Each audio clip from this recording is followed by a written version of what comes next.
La gran cámara del Consejo Galáctico bullía de energía nerviosa mientras representantes de más de 300 especies se movían incómodamente en sus cápsulas ambientales. El alto comandante Three de la flota Centinela observaba su agitación con sus 4 órganos ópticos, notando cómo los delegados, normalmente serenos, contraían sus diversos apéndices y órganos sensoriales. Estimados miembros del Consejo. La voz de Zexu X resonó a través de la matriz de traducción. Ya no podemos ignorar la amenaza que la humanidad representa para la estabilidad galáctica. Hizo un gesto con sus extremidades superiores hacia la pantalla holográfica que mostraba la rápida expansión del territorio humano a través del brazo de Orión. Una oleada de chasquidos, equivalente a una risa burlona, resonó por la cámara. El embajador Nixus de la cristalina rosa colectiva, desde su forma de silicio, refractaba la luz en patrones de escepticismo, alto comandante. Con el debido respeto, estos humanos de los que habla apenas dominan el viaje más rápido que la luz. Ocupan menos del 0.001% del espacio conocido. ¿Cómo podrían representar una amenaza para nuestras civilizaciones? Porque, embajador Zex, la membrana externa de THX se sonrojó con un morado oscuro. Con frustración, seguimos juzgándolos según nuestros estándares. Observamos su limitado territorio y vemos debilidad. Observamos su corta esperanza de vida y vemos insignificancia. Notamos su fragilidad biológica y vemos vulnerabilidad. Y al hacerlo, cometemos el mismo error que toda especie que lo subestima ha cometido. El árbitro KX, su forma gelatinosa pulsando con patrones bioluminiscentes de autoridad, levantó un tentáculo. Los errores de los que habla, sin embargo, no proporcionan ninguna prueba. Los humanos han demostrado ser cooperativos en las negociaciones comerciales y han respetado nuestros límites por ahora. Imágenes proyectadas de Z3X. De batallas históricas humanas en las exhibiciones de las cámaras, pero he estudiado su historia. Estas criaturas evolucionaron en un mundo mortal, luchando contra depredadores que causarían pesadillas a nuestros mejores guerreros. Desarrollan tecnología no mediante una investigación metódica y cuidadosa como la del colectivo cristalino, sino mediante una innovación desesperada impulsada por la guerra constante entre ellos. El embajador Villa, de los mundos enjambre unificados, batió sus alas. En diversión, suenas como si hubieras estado consumiendo demasiado entretenimiento humano. Alto comandante, a continuación, nos dirás que tienen un poder místico que los hace invencibles. No, embajador. La voz de Lesk se redujo a un peligroso susurro. Lo que tienen es mucho peor que los poderes místicos. Tienen creatividad nacida de un conflicto interminable. Tienen una determinación forjada en el fuego de la supervivencia constante, y lo más aterrador de todo, tienen algo que ninguna de nuestras especies posee. Convirtiendo sus ideas más absurdas en realidad, con pura terquedad, la cámara estalló en una cacofonía de sonidos y gestos desdeñosos. Three los observó, su temperatura corporal descendió con pavor. Aprenderían igual que él, pero temía que la lección tuviera un precio terrible.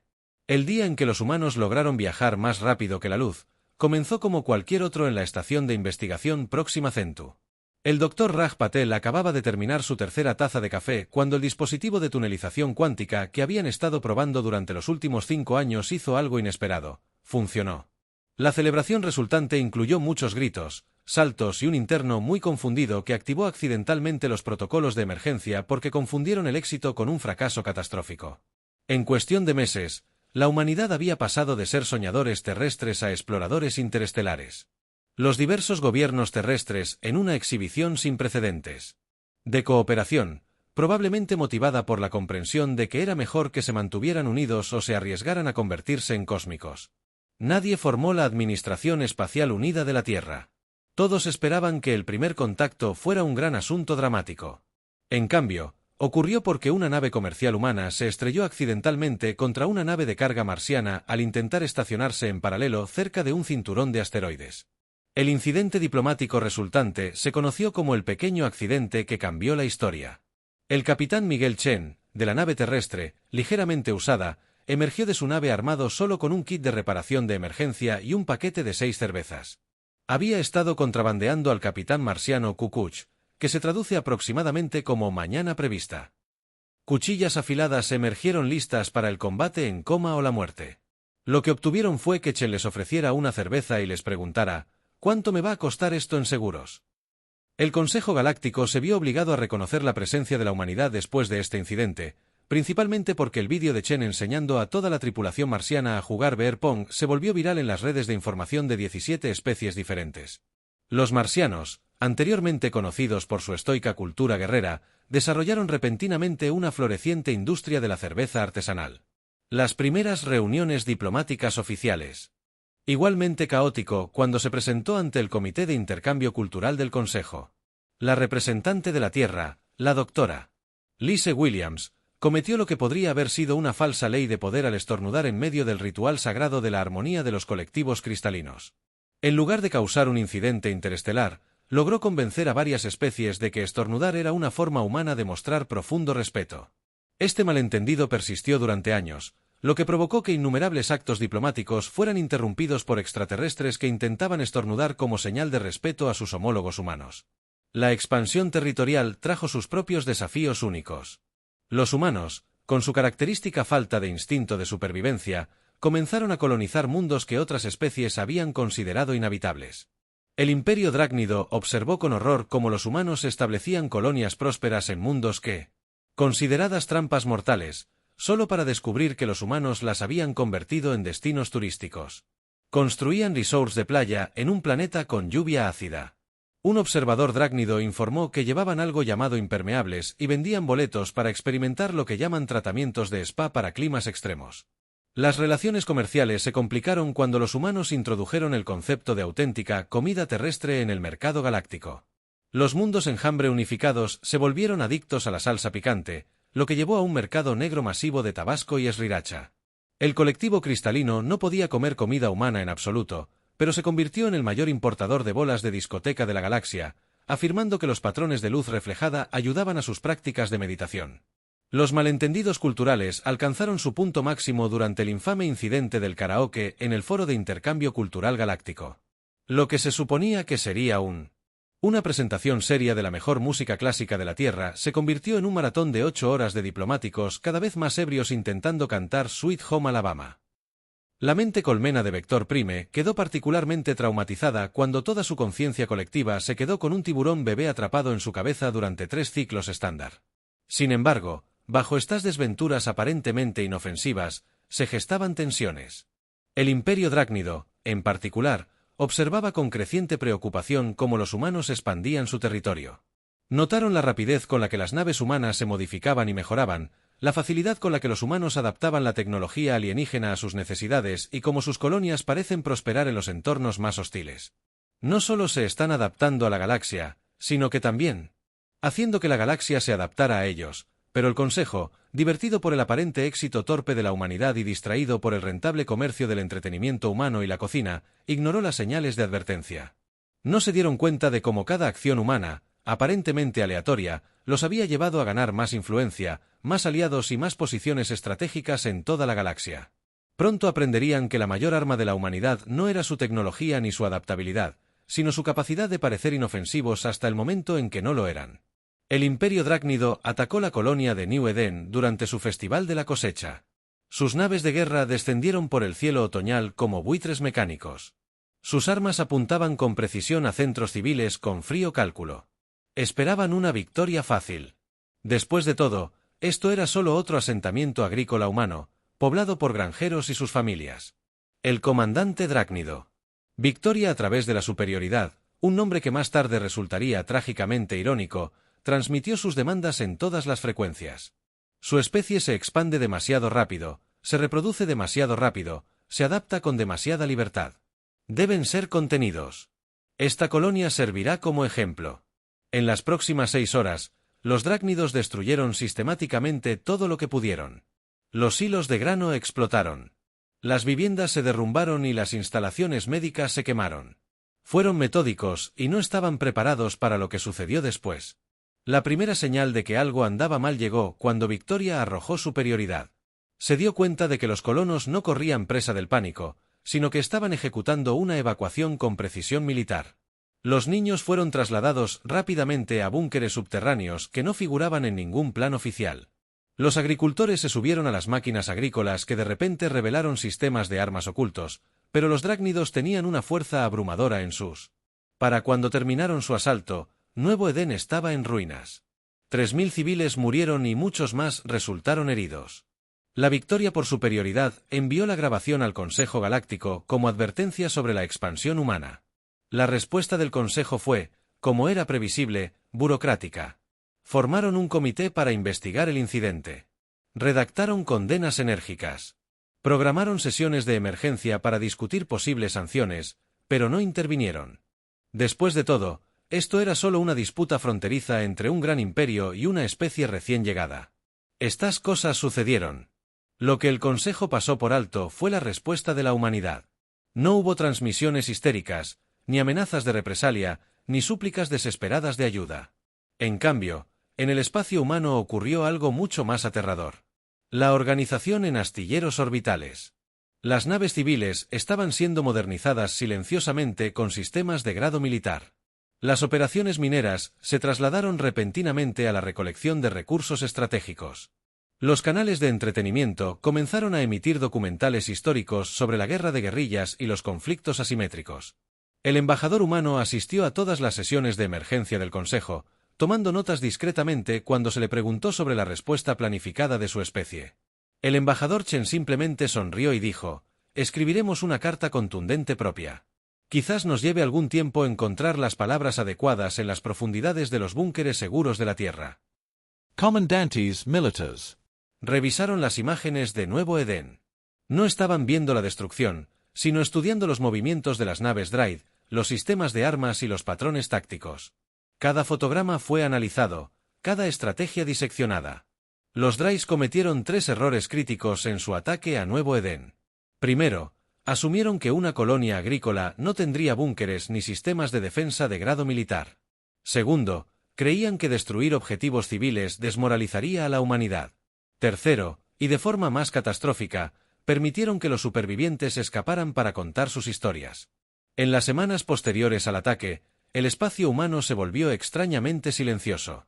Las rutas comerciales funcionaron con normalidad. Las funciones diplomáticas continuaron. Todo parecía normal, excepto por un detalle que Z3X notó con creciente temor. Los humanos dejaron de hacer bromas. Se acabaron los malentendidos culturales. Se acabaron los incidentes diplomáticos aparentemente torpes. Se acabaron los vídeos virales de extraterrestres aprendiendo. La Tierra baila con fluidez.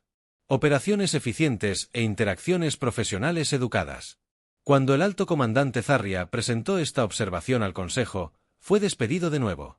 Quizás finalmente aprendieron la etiqueta galáctica adecuada. Un delegado sugirió que Zarria sabía más. Él reconoció el silencio por lo que era, la calma antes de la tormenta que transformaría la política galáctica para siempre. La humanidad no se acobardaba ni se retiraba. Se preparaban para demostrar exactamente por qué todas las especies depredadoras de la Tierra se habían extinguido mientras los humanos prosperaban. El primer indicio del Imperio Dryad de que habían calculado catastróficamente mal llegó cuando sus astilleros principales se apagaron, no destruidos, solo todos los sistemas informáticos se apagaron simultáneamente, dejando a sus naves de guerra más avanzadas flotando indefensas en el espacio. Esto causó un virus humano transmitido a través de sus propias transmisiones de victoria desde Nuevo Edén, diseñado para activarse exactamente un mes después del ataque a Hogar Drácnido. Victoria mundial a través de la superioridad. Observaron con horror cómo los informes inundaban esas transmisiones de entretenimiento humano aparentemente inofensivas que habían estado permitiendo a través de sus redes. Cada una contenía fragmentos de código que, al combinarse, les daban a los humanos acceso completo a los sistemas militares drácnidos. La segunda oleada golpeó antes de que pudieran recuperarse. Una flota de naves humanas emergió de los túneles cuánticos. No eran las enormes naves de guerra que todos esperaban, sino miles de pequeñas y ágiles naves que las lideraban. Eran los sueños ligeramente usados, ahora muy modificados y comandados por el mismo Capitán Chen, quien una vez enseñó a los marcianos a jugar al verpón. ¿Recuerdan cómo chocamos accidentalmente con cosas durante las misiones comerciales? La transmisión de Chen llegó a todos los centros de mando drácnidos. Resulta que en realidad estábamos mapeando los puntos ciegos de defensa orbital. Es curioso cómo funcionó. Las naves humanas se movían en patrones que desafiaban los estándares militares. La doctrina de los Dryad sistemas de defensa automatizados programados para predecir los movimientos enemigos basados en estrategias de batalla lógicas, no podían rastrear naves que volaban como si estuvieran pilotadas por ardillas con cafeína tocando jazz, pero el caos estaba cuidadosamente orquestado. Cada maniobra aparentemente aleatoria formaba parte de un patrón mayor que arreaba a las fuerzas Dryad exactamente donde los humanos las querían. Esas máquinas agrícolas de las colonias humanas no eran solo armas ocultas, sino fábricas móviles capaces de producir enjambres de drones de combate a partir de materiales locales recolectados. Los humanos revelaron sus nuevas armas.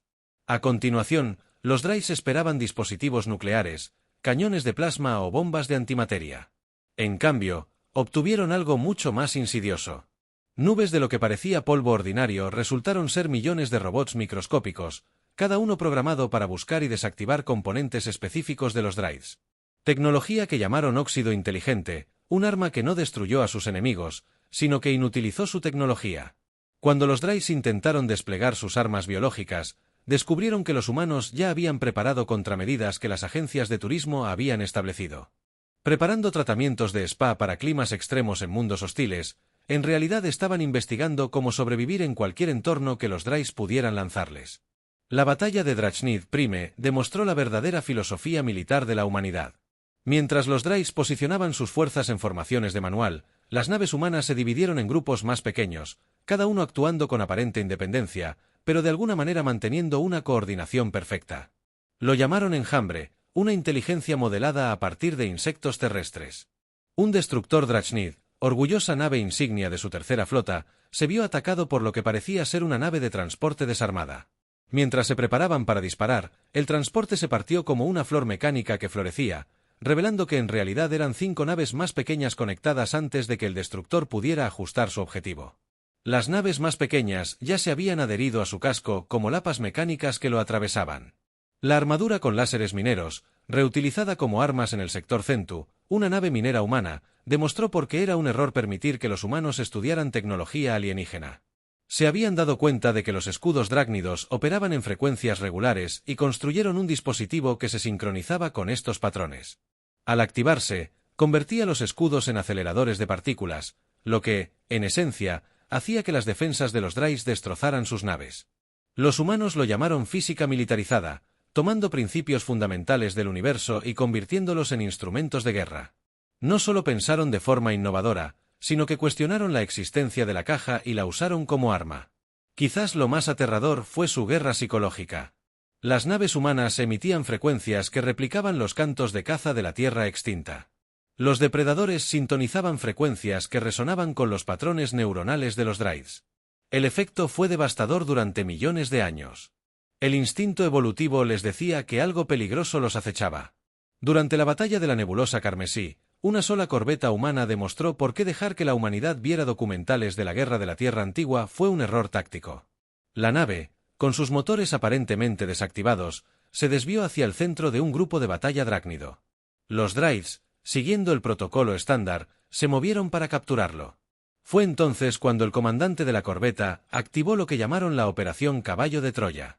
La nave, supuestamente muerta, engendró repentinamente cientos de drones de combate autónomos ocultos en su casco.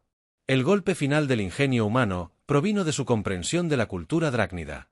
Conocían el Imperio Val, su compleja jerarquía y cadena de mando, por lo que desarrollaron sistemas de comunicación cuántica encriptada que permitieron a las fuerzas humanas reorganizar instantáneamente su estructura de mando cuando fuera necesario, mientras las naves Dryad esperaban órdenes para adaptarse a situaciones cambiantes. Podían cambiar de táctica y liderazgo instantáneamente. Para cuando los Dryad se dieron cuenta del verdadero alcance de la preparación de la humanidad, ya era demasiado tarde. Todas las debilidades que habían observado en la naturaleza humana, su tendencia a cooperar con los enemigos, su disposición a compartir tecnología, su comportamiento aparentemente aleatorio e ineficiente, habían sido utilizadas como arma en su contra.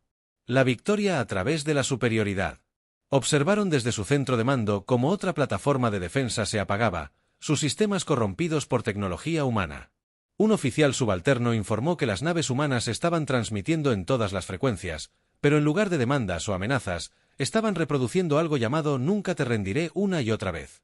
Los humanos no solo se habían preparado para la guerra, sino que habían convertido toda la galaxia en su arena de Ra, y lo hicieron mientras convencían a todos de que eran simplemente novatos torpes en el escenario galáctico, como Zarria anotaría más tarde en su informe al Consejo. No solo derrotaron a los Drydes, sino que cambiaron la naturaleza misma de la guerra, haciéndola parecer un juego.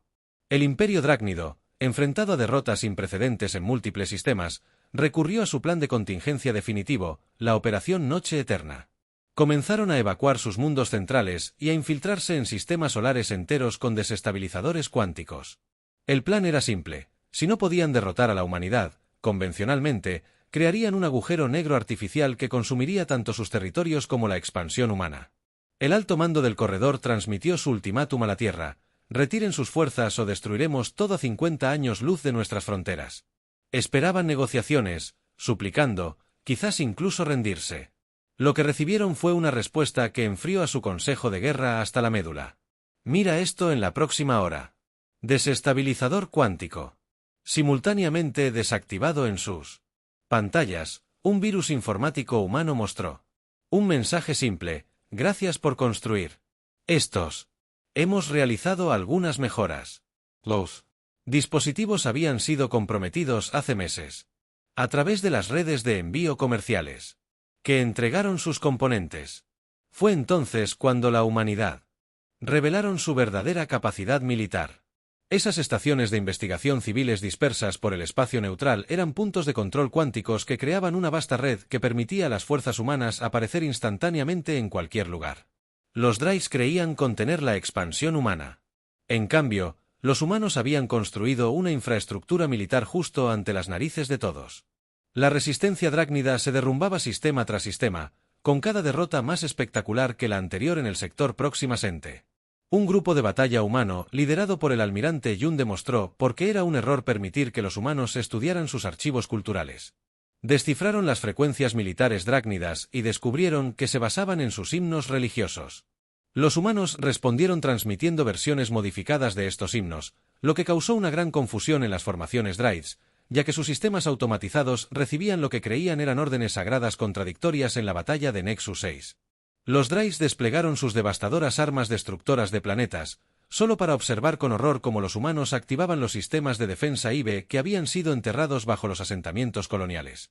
Esos búnkeres subterráneos no eran solo para protección, sino que contenían enormes dispositivos de manipulación de la gravedad. Los rayos destructores de planetas fueron atrapados en pozos de gravedad artificiales y redirigidos de vuelta a la flota drácnida. La caída del mundo natal de los drácnidos comenzó no con un asalto masivo, sino con un pronóstico meteorológico. Naves humanas sembraron la atmósfera superior con versiones modificadas de esos robots microscópicos que habían usado anteriormente. En cuestión de días, los robots habían replicado lo suficiente como para controlar los patrones climáticos del planeta. Los Drydes encontraron sus poderosas ciudades asediadas no por ejércitos humanos, sino por sistemas de tormentas dirigidos con precisión que desmantelaron su infraestructura pieza por pieza. La victoria, a través de la superioridad, al ver cómo su civilización se desmoronaba, finalmente fue comprendida. La verdadera fuerza de la humanidad. Los humanos no habían desarrollado tecnología avanzada porque fueran más inteligentes. Lo hicieron porque su propia historia fue una serie interminable de conflictos que los obligaron a innovar o morir. Cada avance humano, desde sus primeras herramientas de piedra hasta sus dispositivos de tunelización cuántica, había sido impulsado por su necesidad de sobrevivir contra adversidades abrumadoras. La batalla final por el mundo natal de los drácnidos demostró esto perfectamente. Cuando los Drydes desplegaron sus armas apocalípticas restantes, los humanos revelaron que ya los habían neutralizado mediante lo que llamaron soporte técnico agresivo.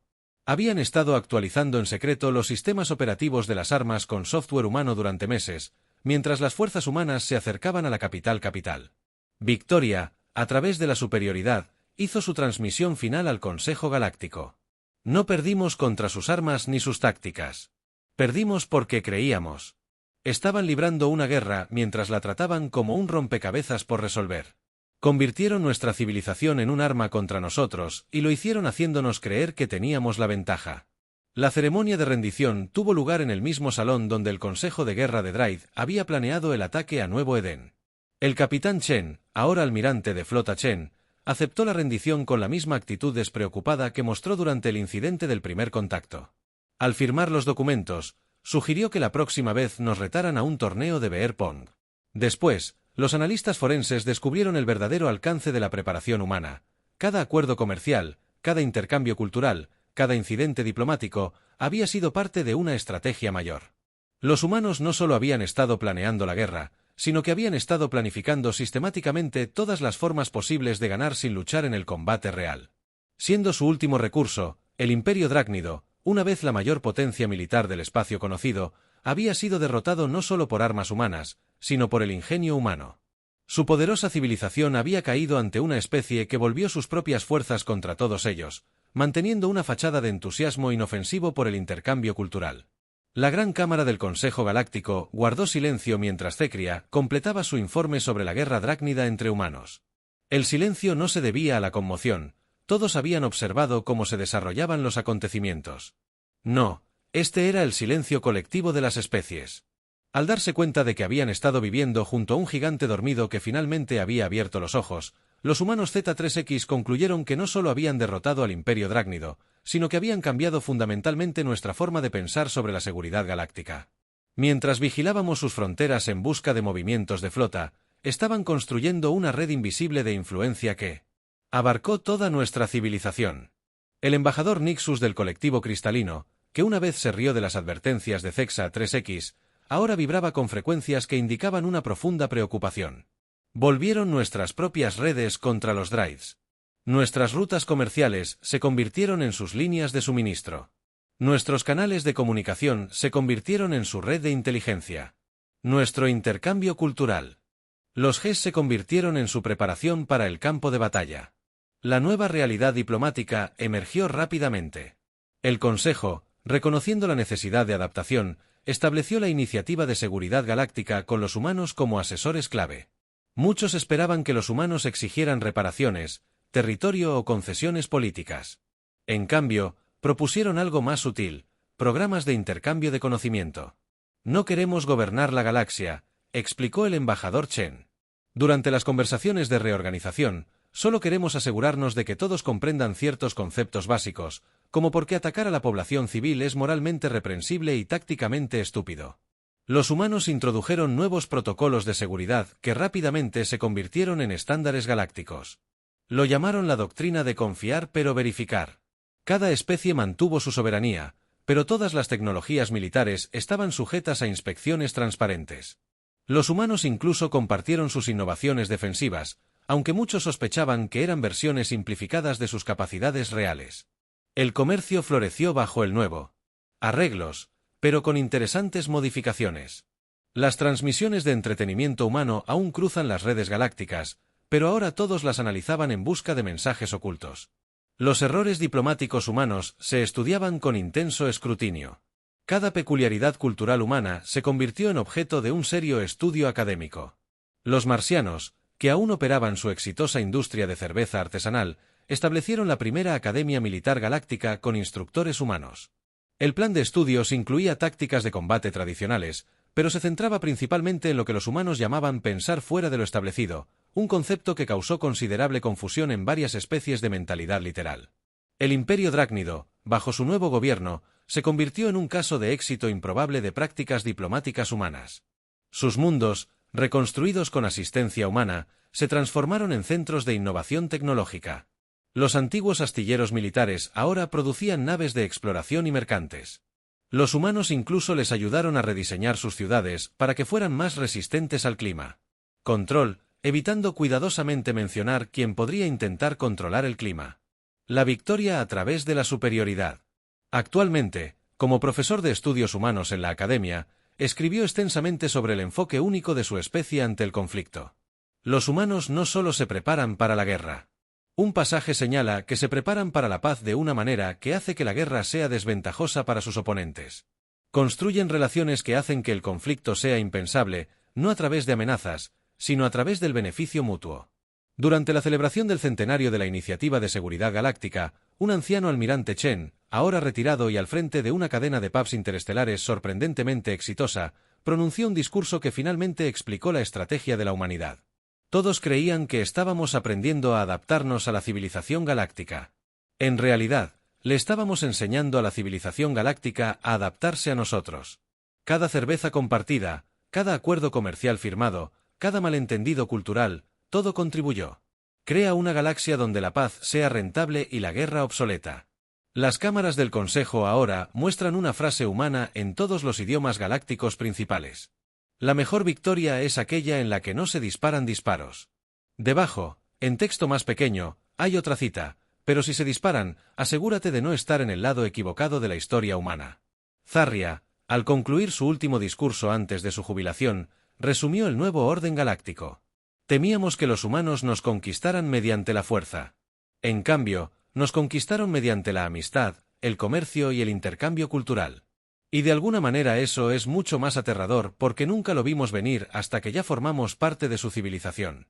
Hoy en día, cualquier especie que considere primero la expansión agresiva estudia la guerra de los dracnidos humanos. Las lecciones son claras, los humanos son mejores amigos que enemigos. Sus acciones aparentemente aleatorias a menudo tienen un propósito oculto. Y lo más importante, si debes luchar contra ellos, comprende que, probablemente ya habían ganado antes de disparar el primer tiro. Al final, la mayor arma de la humanidad no era su tecnología, su adaptabilidad ni siquiera su destreza militar, sino su capacidad de hacer que su estilo de vida fuera tan atractivo que la resistencia se volvió inútil, como señaló un filósofo atroz. No necesitaban destruir nuestra civilización, simplemente nos hicieron querer ser parte de la suya.